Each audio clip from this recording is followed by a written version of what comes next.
right, so we've had a review. Let's get to it. A nice earlier than usual start. Um, we'll go back into character creation. We can review some of the things that we were discussing with this attrition system for Crown and Skull. And before that, for those of you who want to read along and you don't have your official book or PDF, if you go to the website above, which is this here, you can download a free player's guide, which does have rules for you to begin play. And I will be using a PDF that I got with the purchase of the physical book from their store. Now, Daly did suggest that we go over this system on Saturday. I said, you know what? Let's do it. Let's give it a look. We'll give it a fair shake, and we'll see what this Crown and Skull system is all about. I've had a lot of fun with it. It seems to be a pretty straightforward system, and there's more to discover, which we're going to do. So you can follow along at home with the free player's guide. But I did want you all to know that I am. It is a hashtag not sponsored stream that you see up here. Well, it would be cool if Runehammer Senpai noticed me. I'm very much a literal who, and that's okay. I supported the effort, the authors. I bought the $50 package, which has the physical book and not just the PDF. You get electronic tokens. You get the soundtrack that we're listening to in the background. You also get the PDF of the entire rule book, and there's some other assets as well. So it's a pretty good deal. Daily, it looked like you have a physical copy with you. And the book looks pretty sharp. I'm not just talking about paper cuts or the fact that it has, corners on the cover as per a rectangle. It does look like it's very well put together, and I look forward to getting mine in. And maybe what I can do is pass along the physical book, similar to what I did with Alien RPG Building Better World. Because why just review it here in the workshop if I can't get it out to you to play, to try, to introduce to a gaming group close to you? You're going to get the $50 package, is worth it $20 more than the digital package. Yep, that was pretty much my thinking, Daily. $30 for the digital pack, or $50, and I get the digital pack and the book. So I went with that. I would have been cool to get they have a beautiful, like a red leather with a gold print cover. It's out of print, and I said, well, you know what? I want to broadcast this week. I'll get the normie.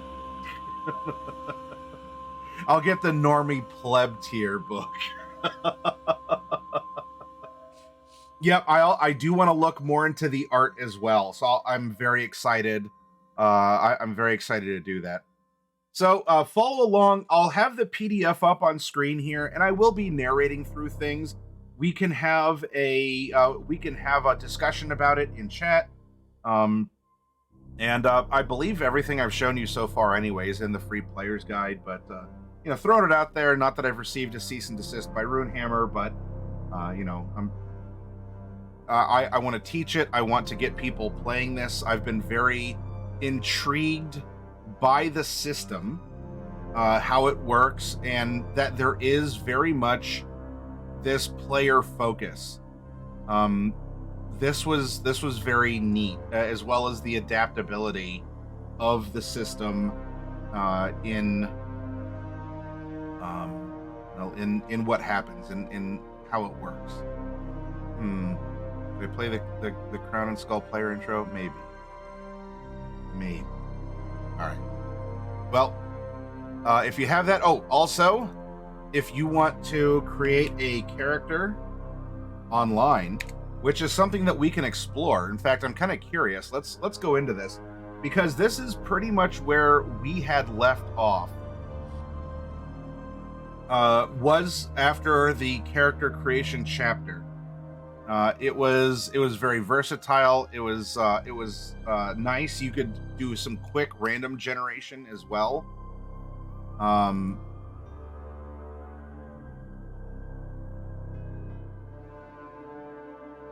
Okay, so there is a dice roller.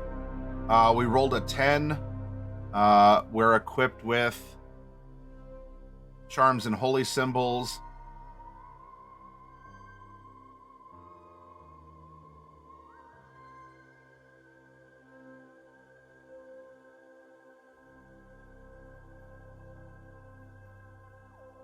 Now this may not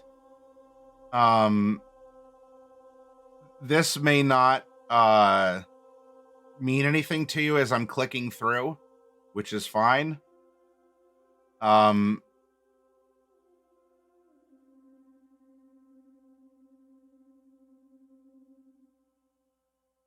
Okay, then we can just select some equipment. That'll be bought out of the pool. Spells are the same, and companions are the same. As you see, we started with 50 points. We went up 5 because we took a flaw. Let's see. I am a human with drawn serious features. A life of hardship and struggle gives gravity and presence to your expression. Equipped with charms and holy symbols, you carry a collection of beads, vestments, and blessed objects that evoke feelings of divinity. It all started when the wolves appeared. They leave nothing alive, so we fled. But now I answer to a new master. My loyalties are well-earned and absolute.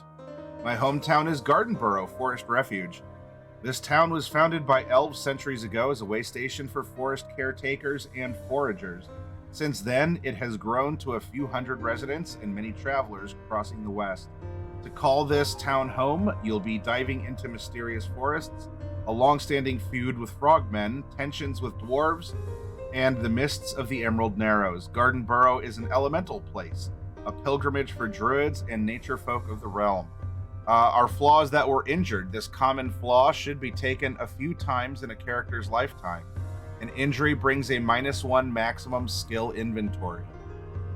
Core abilities: Protector. When using a shield, change a failed defense roll by an ally into a success once per round, if they are nearby. All right, then.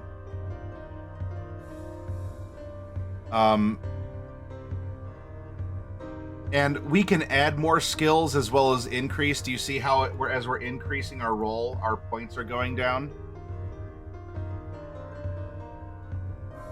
So at its core, in fact, let's open up our book.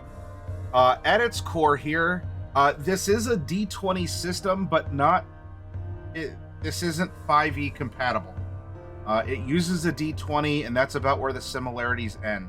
There's also, you can use a standard polyhedral set, right? You want to roll at or under your number. In our character creator, if we have a 10 in a skill, we successfully use that skill if we roll a 10 or under. Your hit points are your skills and gear. You don't have a separate hit point pool. This is the attrition system. So while you're in combat, the things that you can do or know, or the things that you have can be damaged. And as such, you are left with fewer and fewer defenses. Until finally, you've been smacked around enough, you're having trouble focusing, so you can't have any mental skills, or you're so nervous from combat you can't have any physical skills, or all your armor broke, and so there's nothing else protecting you from taking very lethal damage. In that regard, whether now I haven't read differently, but whether you're a dwarf, an elf, a frog, or a halfling, everyone can start with by holding 10 pieces of gear and having 10 skills. Now, with the character we just genned up, as we're injured, we can have one less skill for one reason or another that can play into our backstory. So yeah, we went through different. There are some quick builds for characters. So if you just want to hop in and you say, "Well, I'm kind of familiar with a fighter," well, then a fighter could be this soldier concept. You specialize in weapons and armor. On adventures and quests, your allies look to you to take a beating and see foes dispatched. So your built-in flaw is that you're stubborn. Your core ability is Battle Master. You have these skills: armor, evade, knowledge, military tactics, and muscle. And equipment, choose 9 points of basic equipment and basic armament. That's your 50 points right there. It's nice and easy, and there you go. So you can think of these as archetypes. Now, if you don't like it, you want to replace the flaw with something else, you can.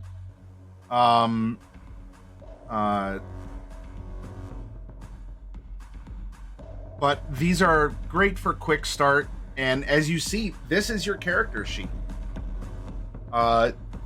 This is what you need to know in order to get going. So we went through character creation. I was very intrigued by how this works. It is a point buy system. So you actually end up buying. I mean, there might be things in the world that you run which are maybe there's a monetary system. Pardon.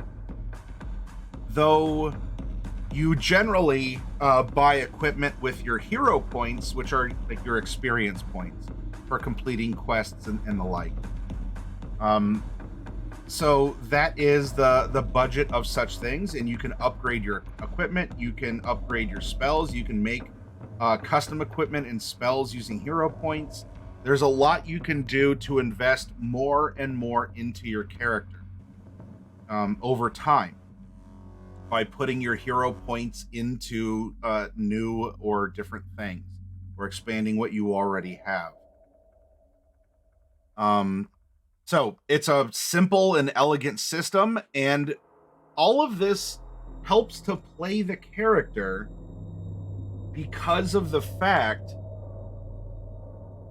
your equipment is not just equipment, it is a part of you. A locket that you wear, coins and cash are translate to hero points, and you could put all that stuff in an item on your belt, which could also just be destroyed in an attack as well. And so in this instance, if things are desperate and you're being attacked by goblins, would you rather have the locket with a cameo of your dear grandmama lost or destroyed to save your life? Or would you give up your sword because everything else has been destroyed? And it's come down to these two things, both of which are important or can have long-term effects, short or long-term effects on your character. And I like that it plays into, right? Your gear, your skills, they are very much a part of you. Uh-oh.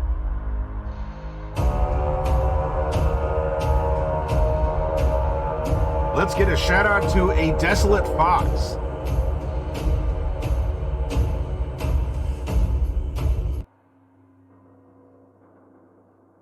And welcome, Fox. Thank you for coming in strong with that raid.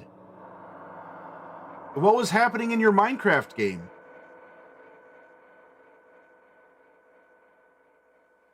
As you can see, if you want to build your own character, you don't like one of the templates above. You have 50 hero points. Choose flaws if you want. Choose a core ability. You can choose none and not have this strong feature. Then you can choose some skills. Your gear acts as your hit points, as do your skills. So there's It is fascinating in that sense. I like it though. It does keep everything simple, and effectively, everyone has 20 hit points, or can have up to 20 hit points. Because you can ultimately burn through all that before you are DED dead in combat. It was being a bit laggy, so I decided to get off. There was also a warden in my wall somewhere. A ward is that? Well, wait. Is that one of the golems, or is that something else? Is that a newer monster that was added to Minecraft?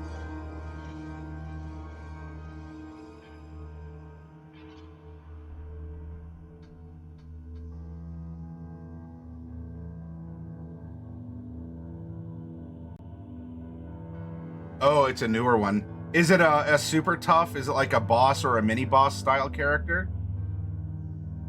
4 flaws equals 20 extra points to spend. Yes, however, at character creation, you can only take up to 2 flaws, though you are encouraged as you adventure to go up to your maximum of 4 flaws.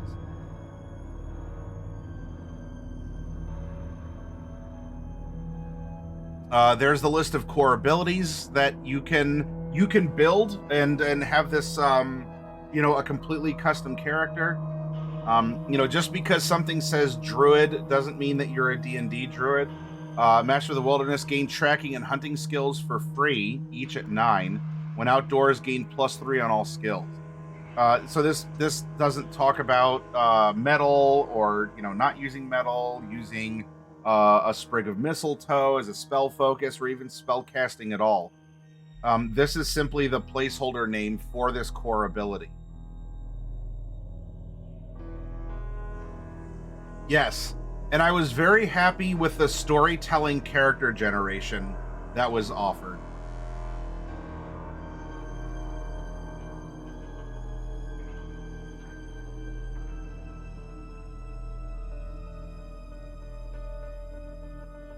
This was very useful advice as well. Savvy players should take note of the immense value of the evade, muscle, and resist skills. These foundational skills will come up often in play when confronting enemies, avoiding area effects, or surviving dangerous terrain. Doesn't mean you have to take them at all, or you could just give a little dip into them. But of all of the skills, these 3 do come up often.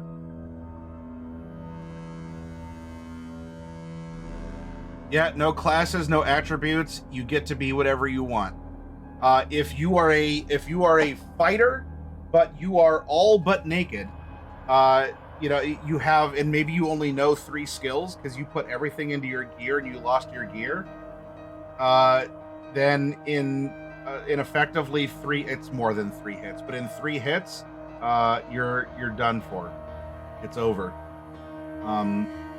Because you could describe yourself as this big bulky barbarian, which is fine, but there's only so many other things that can be worn down or take damage before you yourself are put to the same sword that can end a wizard, that can end a druid, that can end a fighter, that can end any of these other more classical trope.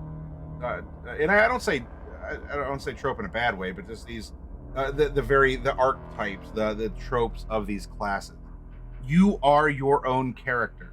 So the character we just randomly generated is just as viable in this system as something else that we sat down and spent an hour to meticulously go through and move on from there.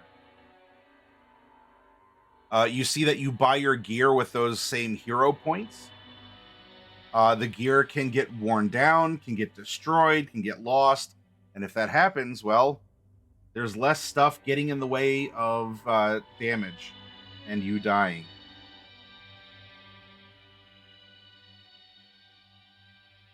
Okay. Armament, all this other stuff. So you buy your character at a starting 50. And after you get to a point where you've earned 30 hero points, and there's different ways that you can go about earning hero points. I think in general, it was talked about at the end of a session, if you did, something to advance the game and the story, you could get 3. So after about 10 sessions, depending on the circumstances, there's this there's kind of a not an end game. I guess if you want to say epic level, but even then, it's not even necessarily epic level. You choose the crown or you choose the skull. This sets you apart in the world, where you serve an organization or you are an independent person. Each has roleplay benefits and consequences, as well as you get some gear. But people in the lands know you for good or ill, and you are now among the more elite in this environment, in this setting. You've proven yourself time and again locally, and you're someone now who can go out and be recognized in greater ways. Sure.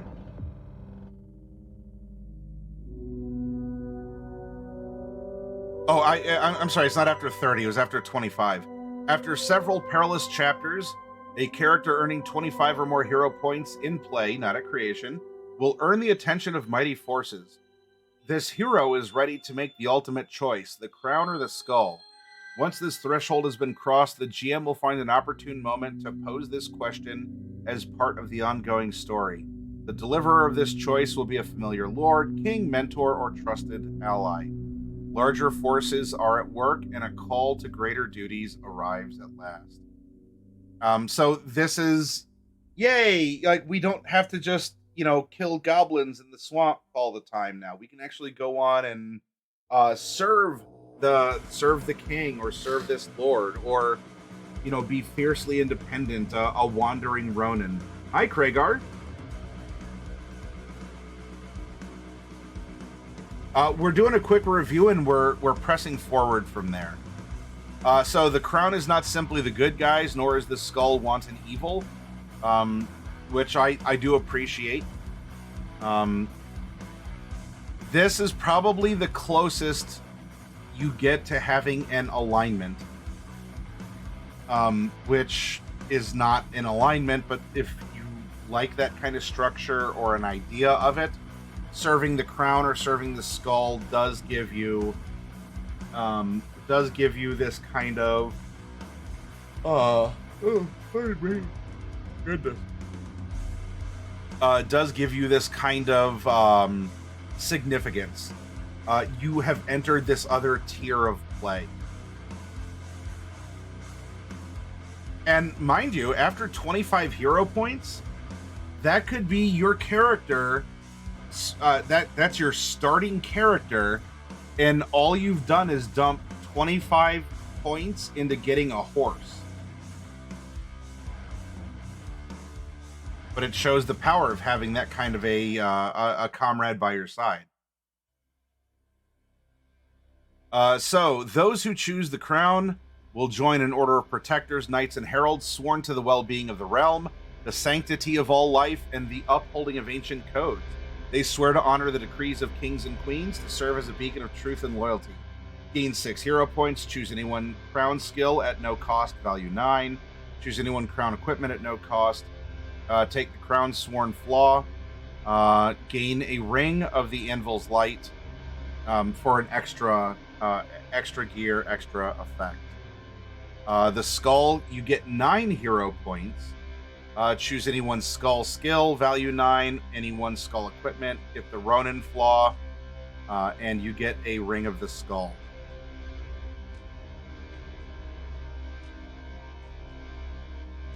We didn't go over the minutia of every little thing here. You could roll it if you want, or by then, presumably, your character has a direction that you would choose, something that makes sense. And you know what? If nothing on this list seems to make sense for your character, work with your GM and come up with one of your own. While there is a fixed setting of the Northholds here, do you have to play in the Northholds only? Is this effectively a role-playing board game where you're never where you're never allowed off the cardboard of what's provided to you? No. Take the concepts and put it in some other place as well. Kragar says, phone's being stupid and I'm just spinning. I have to remember to watch the VOD later. I guess have a good stream. All right, Kragar. Well, salute to you. Thank you for trying anyway. You can always try sound only mode since I'm narrating everything. And you can download the PDF for free from the publisher's site.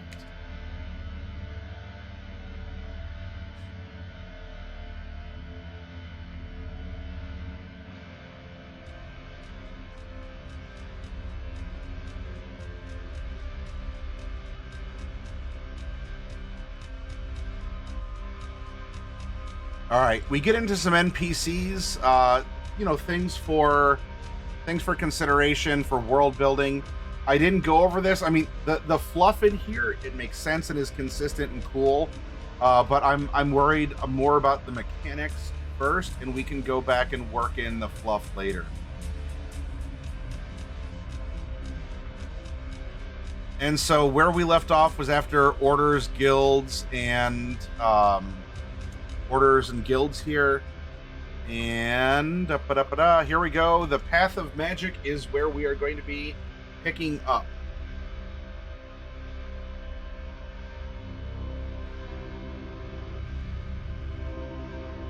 Potato Kingdom guards capture a broccoli invader. Turns out it's the broccoli princess, and she's come to plead for their alliance because the Carrot Nation has risen up and destroyed the surface world, burning the great Mycoloid tree. Oh, the mushrooms are getting involved too.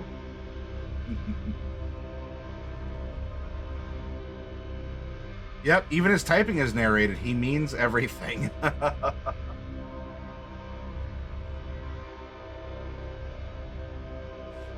A rush of snowy wind rolled over the wagon cover. The canvas was frozen solid, making a perfect rooftop. A few feet buried, and the inside would be cozy as a Proudfoot moss cabin. Within, huddling around a coal stone for warmth, were two elves. Their ears were all but blue. Both shivered, but both acted as if the cold was little more than a nuisance. There was no room for weakness here, no room for distraction. They'll be upon us any moment, Elthis. They seem unfazed by the cold. Then enjoy these moments and mind your blade, husband. The tone was a form of humor, only they understood, Selbrun smiled. The orb is no doubt in Our Lady's hands by now. Then mission accomplished, warrior. Elthis was taller than her husband, thin as a sapling, wrapped in heavy chain and winter tabard. She couldn't help but laugh a bit. They had seen the impossible done, trusting each other, enduring more than anyone could know in the depths of the mountain. These moments between them were worth every drop of blood, every cut, every scrape, and those were many. She loved him in that moment more than ever. What? Nothing, you oath. One more kiss before we're cut to ribbons? He obliged her, then grabbed her scabbard belt and pulled. 2. What happened next is told and retold in taverns and stage houses throughout the realm. It's a chronicle with no shortage of mythic versions, tragedies, and battle hymns. Elthis and Selbrun, the ghosts of Harnmore Pass. The title, of course, serves as a foreshadow. Vicious snow orcs, pale-skinned, clad in copper-trimmed armor, with steel bowstrings and 10-foot spears, swarmed the little wagon. They charged through the drifts, barely noticing chest-deep snow, 20 strong, splitting into 2 teams, each with shield fighter archers and spears in formation. This was no rabble, no skirmish. It was a death squad. Well, they're here at last. Are you ready? This is true love, my deadly little twig. Let them come.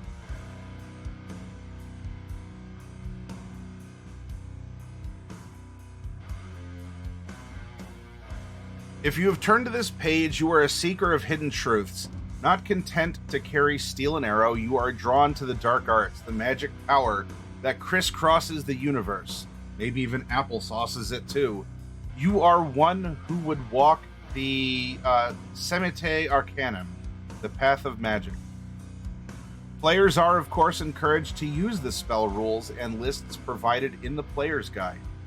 This section offers a deeper look with a more comprehensive progression for the player. Sorcerer, just the basics. Sorcerers are those magic users who rely on intuitive sense for arcane power. They memorize gestures and words to evoke magic, eschewing books and baubles. This is the born with the gift type spellcaster, simply winging it by a gut feeling. Acquire spells from the basic spells list. Spells occupy no inventory, stored in memory alone. Enhance or acquire additional spells in simple rest and safety. Cannot create or use custom spells. Commonly uses herbalism to augment capabilities. If you want to play a mage. Mage is a nickname given to those who press the frontiers of magical theory. This is the knowledge seeker, library dweller, one who believes rational thought can harness the arcane. Build custom spells with any method desired. Spells can be bound to inventory or not, depending on build details. Enhance or acquire additional spells only with specialized magical facilities, books, magical scholars, rest, and safety. Wizard the Pathwalker. A wizard is a rare and misunderstood thing, a child of the elements, a dimension strider, a being whose innate nature is magical for good, ill, or both. Though always old and wizened in appearance, wizards have strangely young souls, sometimes forgetful of their own origins, purpose, or even name. Required to take the Ancient Flaw. Acquire spells and abilities along one of 3 paths. Unlock these advancements with hero points. Spells will feature a variety of inventory variants. Enhance spells or accelerate path advancements with a tattoo. The wizard, as described and played here, is a unique phenomenon in Crown and Skull, defined by preset paths of progression. When you set out to play a wizard, you will choose one of 3 paths to pursue and develop along that path only for the lifetime of the character. Choose one path below when you create your wizard character, then flip to that path to get started. Some wizards are not born, they fall from the stars. These beings are envoys of hidden gods, incarnations of world guardians, or a living coalescence of nature's arcane spirit. Your background is hazy, a form of amnesia plagued the Starfall. You are a force of good, though still feel the lure of evil. You prefer odd herbs, teas, and tinctures to normal food. Perhaps you're an ancient one. The deepest secrets of magic take centuries to unlock. By magical means, you have prolonged your life enough to reach the most obscure levels of spellcraft. You are sometimes absent-minded, pondering other things. You are mostly neutral on moral matters. You are drawn to books and scrolls by a passion for knowledge. Maybe you're a demonologist. You see power in the infernal, certain that the darkness can be made a servant. This darkness you perilously tap for your power, always an inch from the wrath of inhuman evils. You have a shadowy view of things, seeing more snakes than angels. Your moral stance is, I guess that should be is unclear, but unafraid of the dark side. You have a drinking or smoking habit that helps keep the dark at bay. Wizards? They have their uses, I suppose. Fighting men and good steel may win the day, but it's always wizards, facing the hidden causes of things. Handy as a friend, sure, but unpredictable in the field. Oh, and never get them drunk. Oh no! Boo, crash. Slobs is at it again. Sorry, all. Looks like I'm back, question mark.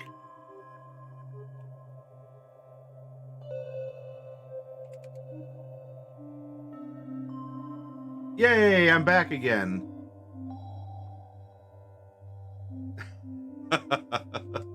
Yes, back, exclamation point. Very good.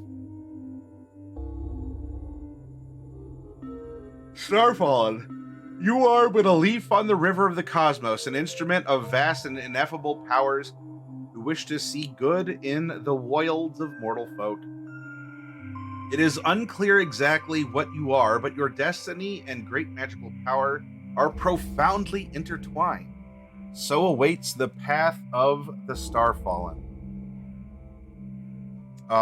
Once 3 or more hero points are earned in play, access advancements on this path and only on this path henceforth. Pardon me.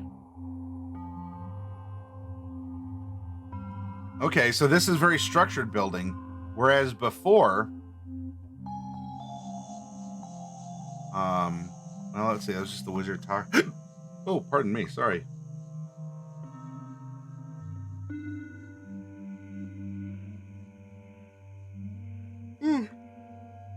Hiccup and yawn. I'm getting wombo comboed. Ancient one, here we go. Long have you toiled in dark towers and dusty libraries. Long have you been an apprentice, a learner, a student of all things arcane. No more. Your time to stride forth has finally come. Now, where is that hat? So similar, once 3 or more hero points are earned in play, access advancements on this path and only this path henceforth.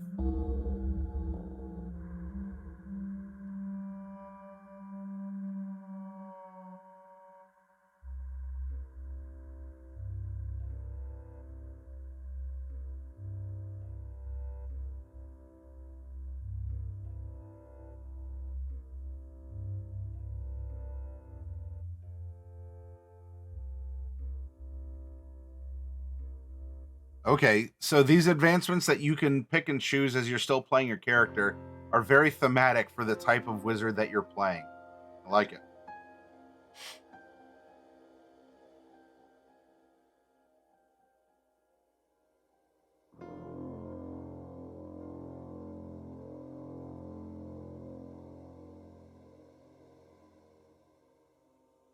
Somehow you have emerged alive from the brimstone pit, the salt circle, communing with forces dark and ancient. The infernal realm has changed you, but there is now nothing left to fear.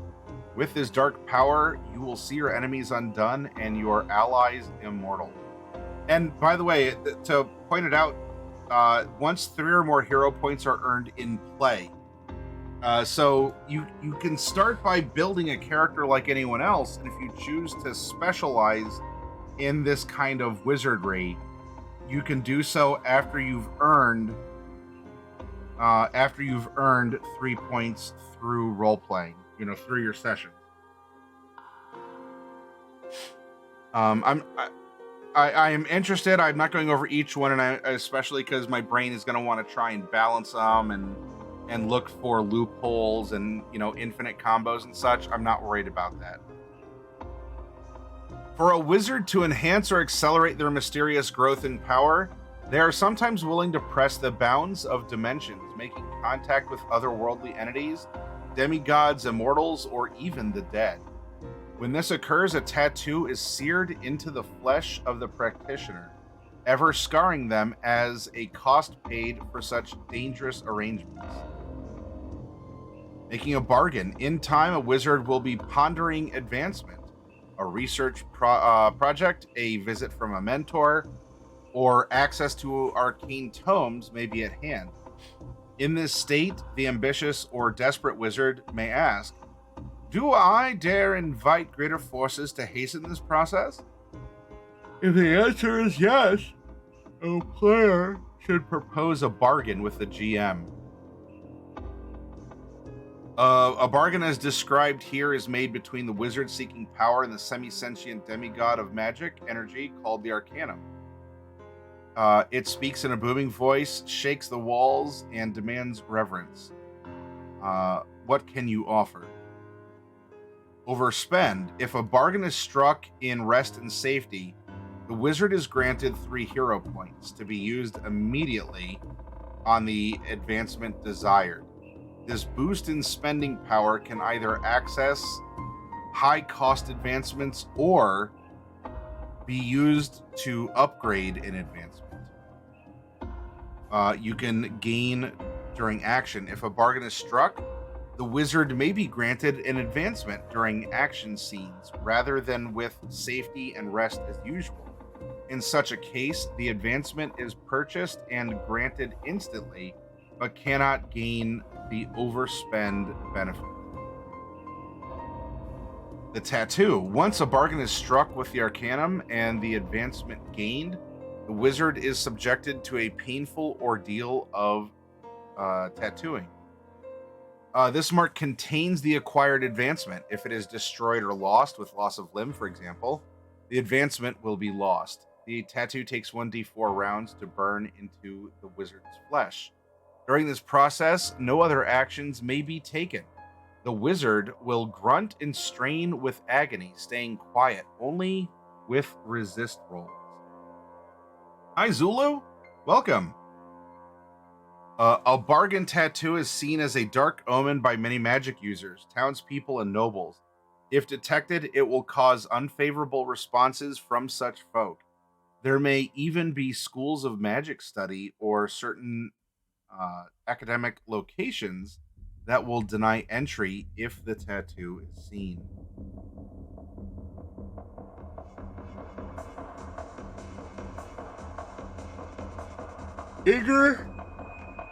Eager to reach greater powers, wizards may choose to bind themselves to another as an offering. Unlike a bargain, the tether is a deal made for future service or cost. Often nicknamed the Rumpelstiltskin effect, this arrangement risks future debt for immediate gain, embodied on the seeker in the form of a tattoo. As long as the tattoo endures, the tether remains. In time, the wizard will meet powerful magical beings such as elementals, wraiths, demons, dimensional entities, or even Durgans. At this moment, the ambitious or desperate wizard may ask, "Do I dare make an oath to this creature to claim a piece of its power?" If the answer is yes, the player should speak with the GM and propose a tether. A tether is an oath to a magic being. In return for power promised, the wizard must answer a future call for service. As such, tethers can only be made with intelligent creatures that can speak.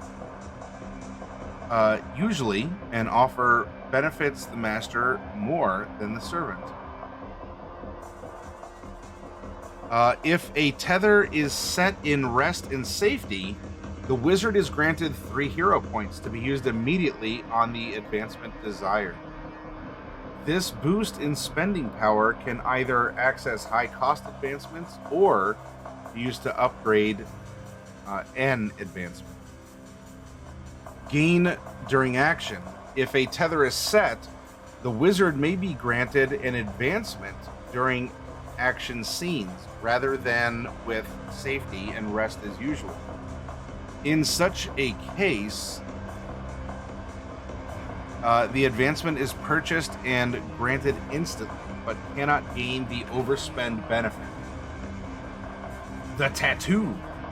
The warrant. The tether is a deal struck over future service. Thus, the master requires assurances that this debt will not be welched or avoided. The tether tattoo enforces this agreement. Once service is called, the servant has 1d4 rounds to begin to comply. This may mean travel or a specific deed or task. If service isn't given, the tattoo will burn with pain. This pain inflicts 1d4 skill attrition per round until the wizard complies, but cannot kill its subject. Recovered skills will burn away again instantly. Once service is rendered, the tattoo disappears. If the tattoo is destroyed or removed by limb loss, the tether will be broken. But its master may be displeased and appear or pursue for retribution. Interesting. So you can get a lot more specific with the type of wizard, the type of magic that you wish to bring into the world. Oh, pardon me. Sorry, everyone. The type of the type of magic you want to bring into the world for your character. But you don't have to choose these. This is an option for you to buy into and continue building with options in these neat roleplay hubs. Wizards and their kind draw power by comprehension, intuition, and methodology. The user of divine magic, by contrast, places their trust in higher beings, offering themselves as mere conduits for deific blessings and miracles. The means of this transfer of power is a complete mystery. This mystery has a name: faith. Have a good night, Skinny, and thank you for hanging out as long as you did. Finding your faith. By spending 3 or more points on a faith skill, your character begins to look within, quieting the mind to seek divine communion. This link with one or more deities grows stronger over time. Roll faith to cast.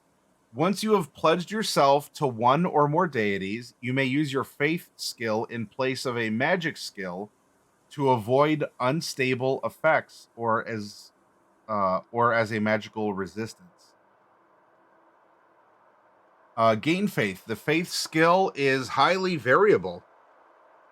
It has its current value paid for in hero points, but increases by 1 with each successful cast of any healing, protection, or blessing type magic. Faith cannot increase in this way beyond skill value 14. Lose face. Well, I mean, there's that too. Lose faith. When a casting roll using faith is failed, you feel a painful distance from your deity. All bonus gained from gaining faith is lost instantly, returning your skill to its base value. Some locations and infernal foes may also deliver to this crucial effect. Or not to, may also deliver this crucial effect. And deities. In the Northholds, there are many deities worshipped by people of all kinds. So many, in fact, that it is difficult to list any standouts. The player is encouraged to choose and name their own deity, immortal, divine patron, or saint. So in this case, you could even treat it a bit like warlock as well. You go for the patron. The holy symbol. To cast with faith, the practitioner must have a sacred object, amulet, relic, or symbol associated with their deity and way of life. This symbol is held aloft when casting. The symbol can gain up to 3 effects costing 3 points each, purchased at any time. Here's the effects. So this is building a more archetypical cleric, priest, sort of a divine character. You don't have to, but it is here if you meet those conditions. Once a priest, cleric, monk, or even a paladin has earned a total of 15 points in play, they may begin to walk the holy path. This is a way of life that leaves no room for selfishness, compromise, or earthly concerns. The player is encouraged to roleplay this way of life. Additionally, they will gain access to prayer and the Holy Order. As the divine conduit grows in wisdom and the ability to channel their patron, They may relinquish control and comprehension of their magic entirely in the form of prayer. To pray to a deity, instant or distant and powerful, the practitioner must close their eyes and clasp their holy symbol. In this state, they must they must remain for 1d4 rounds. At the end of the prayer, they must roll their faith skill to earn a miracle. Now, what is a miracle? Divine will manifests in unexpected ways. Upon a successful request for a miracle, the faithful must offer some explanation of their hopes. The GM will then take the reins, offering the divine intervention they see fit. Unlike a typical supplicant of the Holy Order, you will be offered a special place once you have walked the holy path.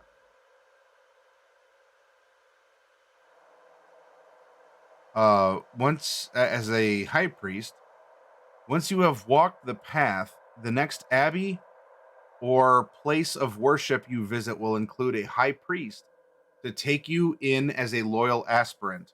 You will be asked to make a solemn vow to this person and offer your life to their service. Safe haven. In exchange for your service thus promised, you and your allies can always treat holy sites as places of uh, memories of past games. In exchange for your service thus promised, you and your allies can always treat holy sites as places of rest and safety, even in enemy territory. A humble shrine can become a fortress.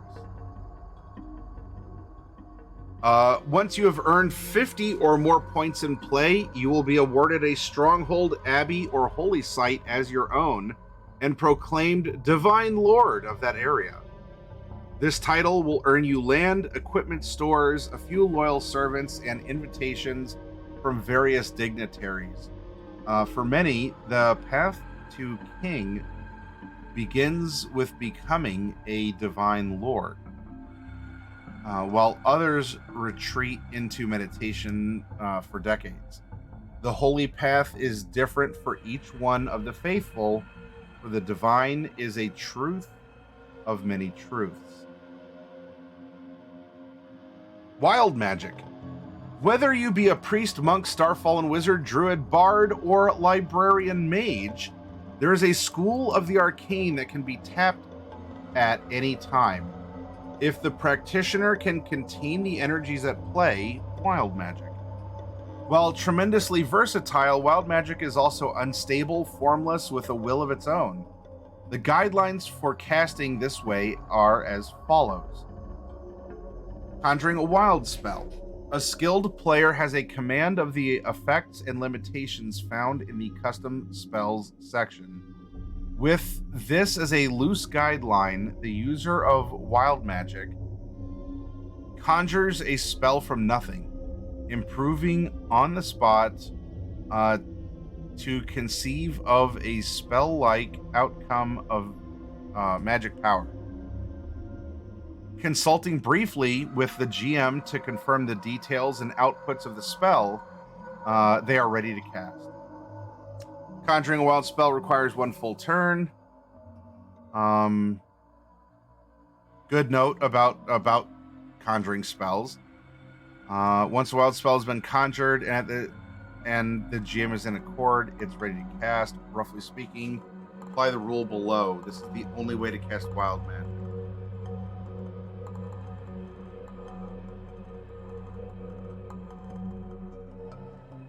Example, if a wild spell has a total value of 9 points, roll magic 9 or less on a d20 to cast.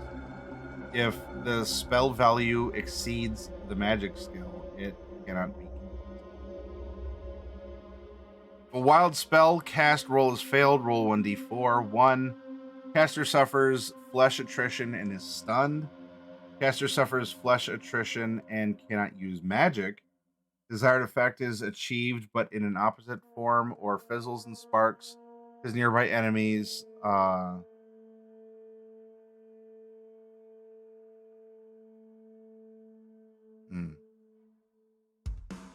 Focus on the cast. Okay, all right. Yeah, so you get the aggro in that regard. Okay. Anti-magic. Once a magic-using character has earned 15 points in play, they can begin a study of anti-magic. This method seeks to nullify, cancel, or remove magic, then channel it. To learn any of the abilities listed here, the practitioner must have access to magical research facilities, no matter their style or path. Anti-magic is a closely guarded secret and not easily learned. The abilities below are not spells, they are learned skills, thus costing 1 point per value, maximum 18, minimum 3. Each requires the recitation of arcane words, but no gestures.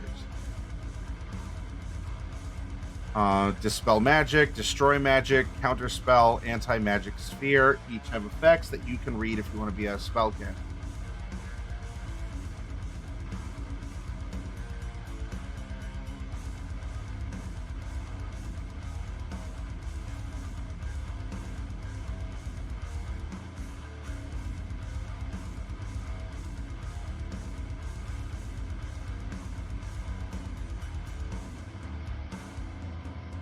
Okay, so a little sample story. Looks like we're getting into some of the art here. The stark black and white, I really like it. I'm a fan of these the goofy the goggles here.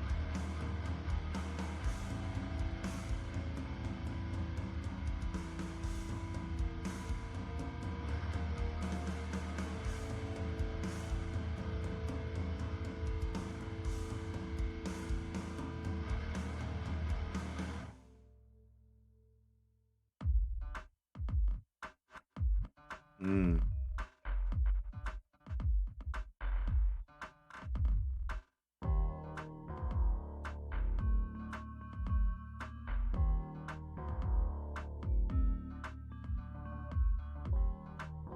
Hmm.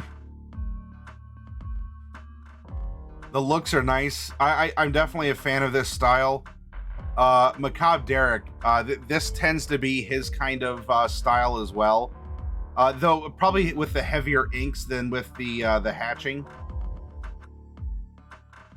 But this is very much getting you into a visual mood of this is getting you into a visual mood of the system, of the general setting.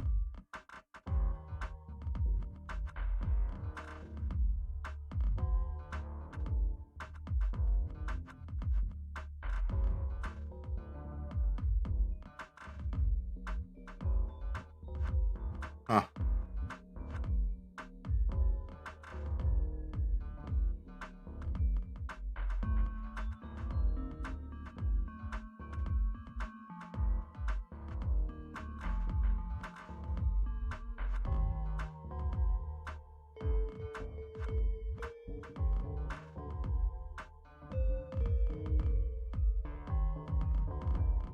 All right, here's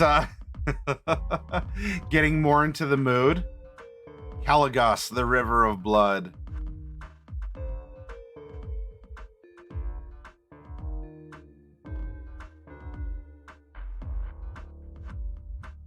My daughter is a foolhardy girl, boundless in courage, world curious. I can only hope she fails to find what we died to conceal. From Bespo Karat, or Bespoke Rat.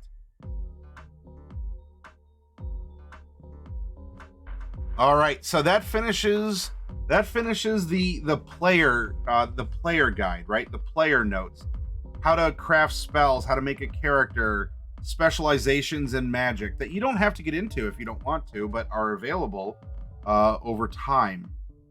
What we'll do, let's get up and take a break, and when we come back, we can get into the GM's guide and see what this side of the game has to say about running it, facilitating combat, and other considerations for telling stories in the Crown and Skull system. So let's go back to our workshop break. And wouldn't you know, we are just a couple days after the vernal equinox. So, bup, bup, bup, bup, bup, bup, Bup. Don't press B. Don't stop. The season's changing. Bup. Bup. Bup. Bup. Bup. Bup. Bup. Ba-da-ba-ba-da-ba-ba. Spring is here. Woohoo! We did it, chat. It's springtime. All right. I'll see you in just a moment, everyone.